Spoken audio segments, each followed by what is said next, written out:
Dense വേൾഡിലേക്ക് ഏവർക്കും സ്വാഗതം. ഇന്നൊരു പലഹാരം ഉണ്ടാക്കിയാലോ, ഒരു 4 മണി പലഹാരം. ഞാനപ്പോൾ ഉണ്ടാക്കിയിട്ട് അതിനൊരു പേരും കൊടുത്തു, കിളിക്കൂട്. എങ്ങനെയുണ്ട്, ഇഷ്ടമായോ? ഇതെങ്ങനെ ഉണ്ടാക്കുന്നതാണേ.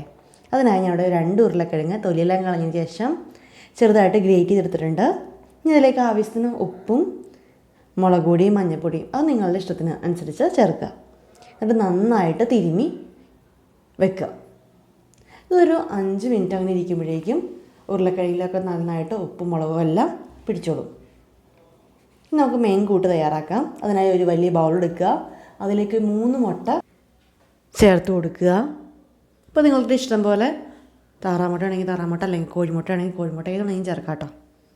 അപ്പോൾ 3 മുട്ട ചേർത്തിട്ടുണ്ട്. മുട്ട കുറവാണെങ്കിൽ ഒരല്പം അതിൻ്റെ ടേസ്റ്റ് ഇത്തിരി കുറയുമെന്ന് മാത്രമേ ഉള്ളൂ കേട്ടോ.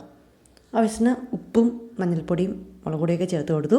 ഇനി അതിന് ശേഷം ഒരു സവാള ചെറുതായിട്ട് നുറുക്കിയത് ചേർത്ത് കൊടുക്കുക. കൂടാതെ പച്ചമുളക് വട്ടത്തിലരിഞ്ഞതും തക്കാളി വളരെ ചെറുതായിട്ട് അരിഞ്ഞതും കൂടി ചേർത്ത് കൊടുത്ത് നന്നായിട്ട് പതപ്പിച്ചെടുക്കണം. ഇനി തക്കാളിയുടെ എണ്ണം കൂടരുത്. കൂടിക്കഴിഞ്ഞാൽ ഒരു പുളിപ്പ് രസം കൂടിപ്പോവും. എന്നാൽ തന്നെ ഒരെണ്ണം എടുക്കുന്നതായിരിക്കും ബെറ്റർ. ഇനി അതില്ലെങ്കിലും കുഴപ്പമൊന്നുമില്ല കേട്ടോ. അപ്പോൾ നന്നായിട്ട് പതച്ചിട്ടുണ്ട്. ഇനി അതിലേക്ക് മൈദ ഒരു 1/2 കപ്പ് മൈദ ചേർക്കുക. 1/2 കപ്പ് മൈദയ്ക്ക് 1 കപ്പ് കടലമാവ് എടുക്കണം.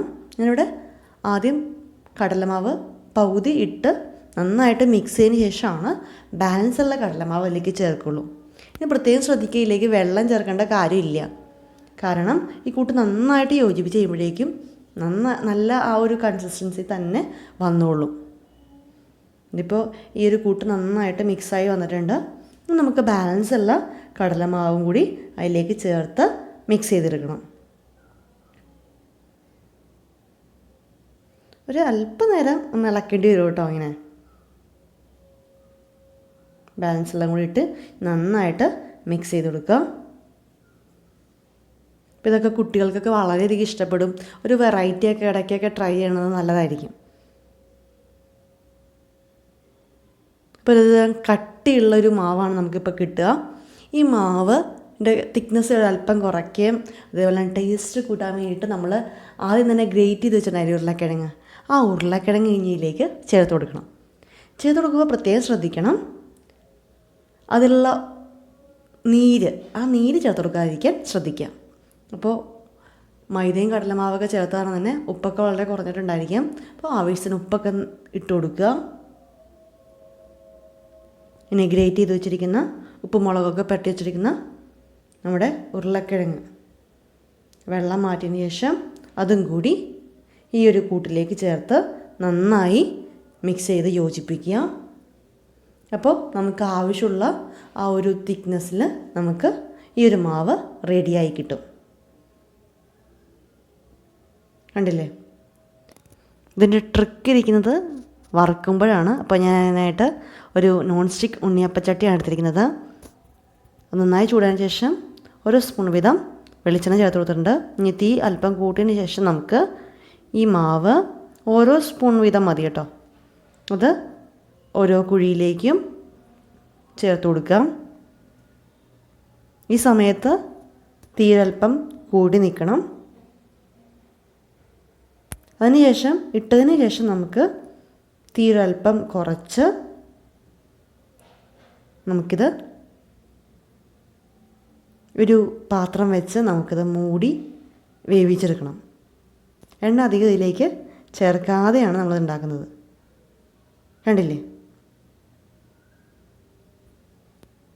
ഒരു 3 മിനിറ്റ് അത്രയൊക്കെ ആകുമ്പോഴേക്കും തന്നെ, അപ്പോൾ ഏറ്റവും മുകളിലത്തെ ഭാഗം വെന്തിട്ടുണ്ടാവില്ല കേട്ടോ. പയ്യെ ഒരു ചെറിയ സ്പൂൺ വെച്ച് അത് മറിച്ചിടുക. കാരണം ബാക്ക് നന്നായിട്ട് വെന്തിട്ടുണ്ടായിരിക്കും. ആ സമയത്ത് ഉള്ള വേവാനായിട്ടുള്ള സമയം കിട്ടിയിട്ടില്ല. അപ്പോഴേക്കും നമ്മൾ തിരിച്ചിട്ടു. കണ്ടില്ലേ? ഇനി ഇതിലേക്ക് എണ്ണ ആവശ്യമെങ്കിൽ ഒരു സ്പൂണിലൊരു എണ്ണ അത്രത്തോളം വെളിച്ചെണ്ണ എടുത്തതിന് ശേഷം ഒന്ന് അതിൻ്റെ ചുറ്റും ഒന്ന് റൗണ്ടായിട്ട് ഇട്ട് പോവുക. അതിനുശേഷം നമുക്ക് നമ്മുടെ പാത്രം വെച്ച് മൂടി വെച്ച് നന്നായിട്ടത് വേവിച്ചെടുക്കണം. അതും ഒരു 3 മിനിറ്റോളം ഇരിക്കട്ടെ. ഇപ്പോൾ ഇത് ഏകദേശം 3 മിനിറ്റൊക്കെ കഴിഞ്ഞു. ഇനി നമുക്ക് ഇത് സർവിങ് പ്ലേറ്റിലേക്ക് മാറ്റാം.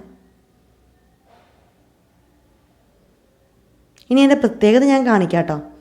എന്തിനാണ് ഞാൻ അങ്ങനെ 3 മിനിറ്റിന് മുമ്പ് അതിൻ്റെ മേളിലത്തെ ആ ഭാഗം ആവുന്നതിന് മുമ്പ് തന്നെ അങ്ങനെ ചെയ്തതെന്ന് നിങ്ങൾക്കറിയണ്ടേ? അതിന് ആ ഒരു കിളിക്കൊണ്ട് ഷേപ്പ് കിട്ടാൻ വേണ്ടിയിട്ടാണ് അങ്ങനെ ചെയ്തത്. അത് കാണണ്ടേ നിങ്ങൾക്ക്? ഇതാ കണ്ടോളൂ കേട്ടോ. കണ്ടില്ലേ? നിങ്ങൾക്ക് ഏവർക്കും ഇഷ്ടപ്പെട്ടെന്ന് വിചാരിക്കുന്നു. ഇഷ്ടപ്പെട്ടു കഴിഞ്ഞാൽ ലൈക്ക് ചെയ്യാനും ഷെയർ ചെയ്യാനും മറക്കരുത്. Thank you for watching.